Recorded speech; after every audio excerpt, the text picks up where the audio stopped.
Kami persembahkan program Santapan Rohani, terjemahan dari Renungan Our Daily Bread. Untuk menerima notifikasi video baru kami, silakan tekan tombol subscribe dan tanda lonceng di bawah ini. Sahabat ODB, pembacaan Alkitab hari ini terambil dari Keluaran pasal yang ketiga ayat yang keempat sampai dengan ayat yang ke-10.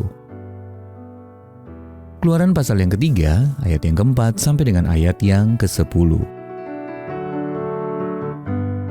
Ketika dilihat Tuhan bahwa Musa menyimpang untuk memeriksanya, berserulah Allah dari tengah-tengah semak duri itu kepadanya, "Musa, Musa," dan ia menjawab, "Ya Allah." Lalu ia berfirman, "Janganlah datang dekat-dekat, tanggalkanlah kasutmu dari kakimu. Sebab tempat di mana engkau berdiri itu adalah tanah yang kudus." Lagi ia berfirman, "Akulah Allah ayahmu, Allah Abraham, Allah Ishak, dan Allah Yakub." Lalu Musa menutupi mukanya, sebab ia takut memandang Allah.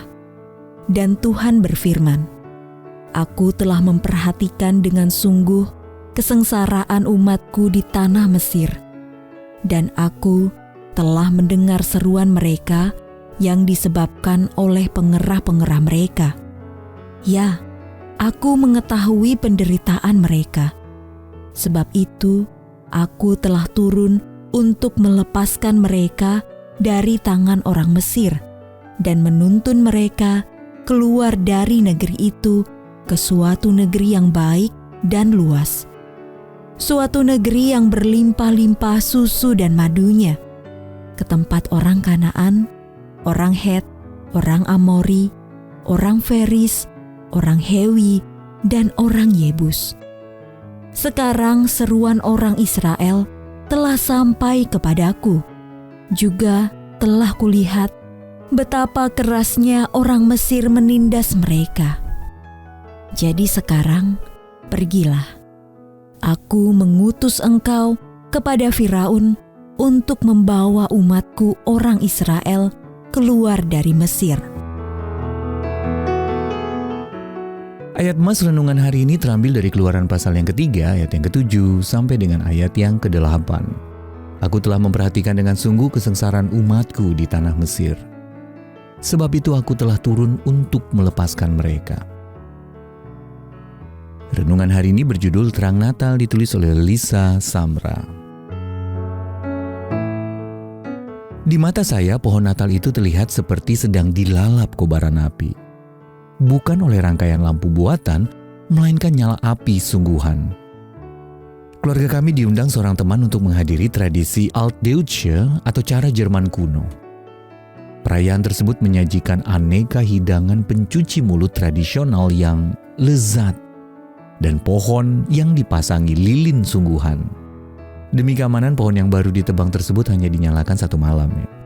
Sambil memandangi pohon yang seolah-olah terbakar itu, ingatan saya melayang pada perjumpaan Musa dengan Allah di depan semak duri yang menyala. Saat sedang menggembalakan domba di padang gurun, Musa dikejutkan oleh semak duri yang menyala tetapi tidak dimakan api.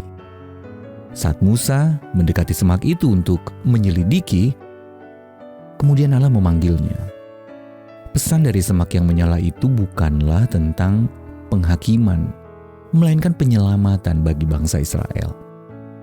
Allah telah memperhatikan penderitaan dan kesengsaraan umatnya yang diperbudak di Mesir, dan Dia telah turun untuk melepaskan mereka. Keluaran pasal yang ketiga ayat yang ke-8.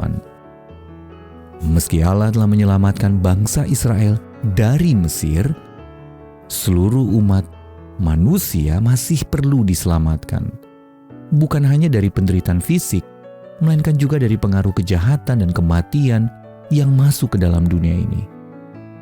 Ratusan tahun kemudian, Allah bertindak dengan mengutus Sang Terang, yakni Yesus anaknya. Yohanes pasal yang pertama, ayat yang ke-9 sampai dengan ayat yang ke-10. Yang diutus tidak untuk menghakimi dunia, melainkan untuk menyelamatkannya oleh Dia. Pasal yang ketiga, ayat yang ke-17.